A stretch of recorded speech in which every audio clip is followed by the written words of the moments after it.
नमस्कार दोस्तों। अंग्रेज़ों ने भारतीयों पर बहुत सारे जुल्म किए, अत्याचार किए और उनकी अलग-अलग कहानियाँ हैं। लेकिन आज हम जो कहानी लेकर उपस्थित हैं, वो है 13 अप्रैल सन 1919 को घटित होने वाली जलियांवाला बाग हत्याकांड की कहानी। कहानी ऐसी जिसे सुनकर, पढ़कर हमारे रोएँ खड़े हो जाएँ। तो दोस्तों 13 अप्रैल सन 1919 को बैसाखी का महापर्व था। यह महापर्व हिंदुओं के लिए नववर्ष के प्रारंभ का दिन होता है। इस दिन हजारों की संख्या में लोग मंदिर आए थे। दोपहर लगभग 1 बजे डायर ने सुना कि 4:30 बजे जलियांवाला बाग में सभा करने जा रहे हैं कुछ लोग। जनरल डायर को लगभग 4 बजे तक पता चल गया था कि वहाँ लगभग 1000 लोग एकत्रित हो चुके हैं और लोगों के आने का सिलसिला अभी जारी है। डायर जो अंग्रेज़ों का जनरल था, तुरंत ही तैयार हो गया और अपने सैनिकों की टुकड़ी लेकर जलियांवाला बाग की ओर रवाना हो गया। जनरल डायर की मोटर के पीछे कैप्टन ब्रिग्स की मोटर थी तथा ब्रिग्स जो है वो उसकी कार पीछे पुलिस की कार थी, जिसमें पुलिस सुपरिटेंडेंट रियल और प्लोमर बैठे थे। ये भी अंग्रेज अफसर थे। रास्ते में 5 स्थानों पर 40-40 सैनिकों की चौकियां बैठाई गई थी। डायर ने अपनी सेना की समीक्षा की। उसकी सेना में लगभग 400 ब्रिटिश, 750 भारतीय सैनिक थे। 389 ब्रिटिश और 382 भारतीय सेना के सैनिकों को पहले से ही कई जगहों पर लगा रखा था। उसका सीआईडी इंस्पेक्टर, जिसका नाम जवाहरलाल था, पहले से ही सादे कपड़ों में बाग के अंदर मौजूद था।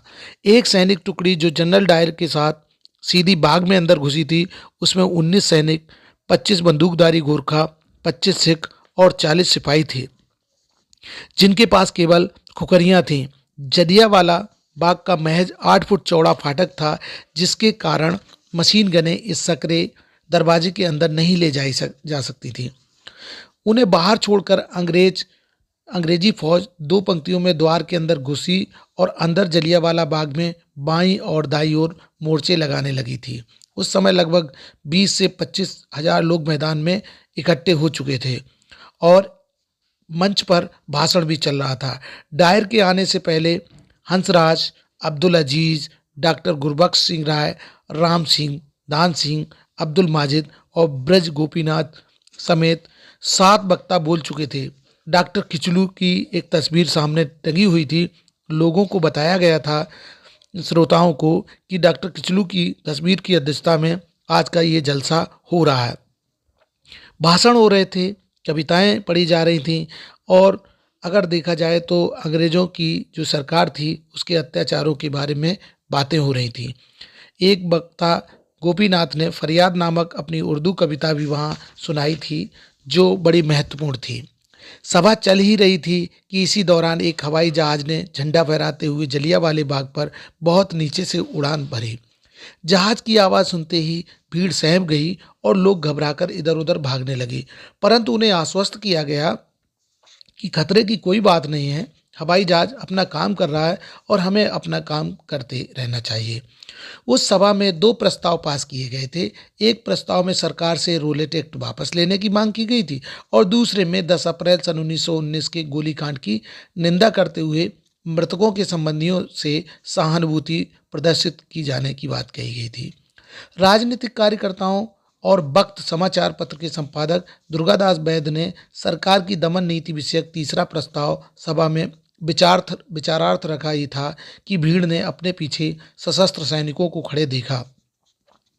आ गए, आ गए, फौज आ गई की आवाज़ पूरे मैदान में फैल गई, क्योंकि अचानक चारों तरफ सिपाही दिखाई दिए थे। बाग के अंदर जनरल डायर अपने फौजी दस्ते के साथ खड़ा हो गया और बिना चेतावनी दिए अचानक गोली चलाने का उसने आदेश दे दिया। अगले ही क्षण 303 राइफलों की गोलियां बरसने लगीं। अभी अभी मंच से वक्ता ने कहा ही था, भाइयों शांत रहो, चुपचाप सभा में बैठे रहो, हम निहत्तों को भला कोई क्यों मारेगा, हम किसी पर कोई हिंसा का काम नहीं कर रहे हैं। मगर जब गोलियों की कर्णभेदी आवाज़ आकाश में गूंजने लगी तो वक्ताओं ने कहा, घबराओ मत, वे हवाई फायर कर रहे हैं। और इस कथन के साथ ही रक्त से लोगों की पैंट और कमीजों का रंगना शुरू हो गया था। 25,000 लोगों की शांत और निहत्ती सभा में इस अकारण हुए आक्रमण को देखकर स्तब्ध रह गई थी।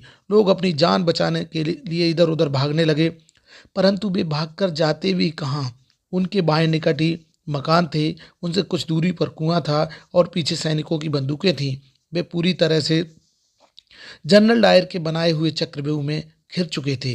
घटनास्थल पर मौजूद अंग्रेज अफसर ब्रिक्स के अनुसार प्रत्येक सिपाही ने निसंकोच लोगों को अपनी गोलियों का निशाना बनाया था। मैंने किसी भी सैनिक को हवाई फायरिंग करते हुए नहीं देखा, अर्थात हर सैनिक ने कोई न कोई को मारा था। सैकड़ों लोगों की मृत्यु तो घटनास्थल पर ही हो गई। तमाम व्यक्ति भागती हुई भीड़ के पैरों के नीचे कुचले गए। लोगों की लाशें एक दूसरे के ऊपर लदी हुई थीं। डायर का कहना था कि सभा भंग होने से क्या, जब तक एक भी आदमी दिखाई दे रहा है गोली चलेगी। मृतकों और घायलों से पूरा मैदान भरने लगा था। थोड़ी दूर एक 6 फुट ऊंची दीवार थी, उस पर चढ़कर बाहर निकलने की कोशिश में हजारों आदमी जुटे हुए थे। तभी जनरल डायर ने उंगली उठाकर उस दिशा की ओर गोली चलाने का आदेश अपने सैनिकों को दिया। दीवार के इस तरफ से लाशों के ढेर लग गए, दूसरी ओर भी यही हाल था। जो दीवार पर चढ़ने के प्रयत्न में सफल होकर नीचे गिर जाते थे, वे भीड़ के पैरों से कुचल जाते थे। जिधर जिधर लोग भागते थे, उधर उधर गोलियां उनका पीछा करती थीं। जैसा कि जलियांवाला बाग में एक कुआं भी था, उसमें घबराए हुए लोग कूद पड़े थे। फिर तो उसमें कूदने वालों का तांता लग गया था, जिसकी वजह से पहले कूदने वाले दबकर मर गए थे।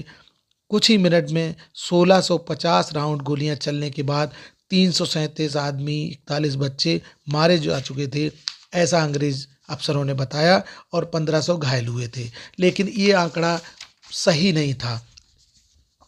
अलग अलग लोगों ने अलग अलग बातें बताई, लेकिन माना जाना चाहिए कि उसमें हिंदू, मुस्लिम, सिख, ईसाई, सभी धर्म के, सभी जाति के लोग, बच्चे, महिलाएं और जवान और वृद्ध सभी मारे गए थे। आंकड़ों की बात करें तो इसमें कुछ भारतीयों के आंकड़े थे। उनका कहना था 1000, 1200, 1300, 1500, 2000 तक लोग मारे गए और लगभग इतने ही लोग घायल हुए थे।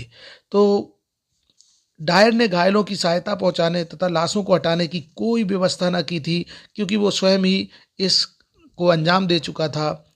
शाम 5:30 बजे तक गोलीबारी बंद हो जाने के बाद गोरा पलटन लौट चुकी थी, लेकिन लोगों के अंदर इतना भय व्याप्त हो गया था कि उसके काफ़ी देर बाद तक लोग अपने प्राण बचाने के लिए इधर उधर भागते रहे। बाहर निकलने के लिए उन सकरे रास्तों में बेतहाशा भीड़ भरी जा रही थी। दूसरी ओर से उन लोगों की भीड़ अंदर बाग में घुसने का अथक प्रयत्न कर रही थी, जिनके सगे संबंधी अंदर भीड़ में थे या मृतक व घायल हो चुके थे।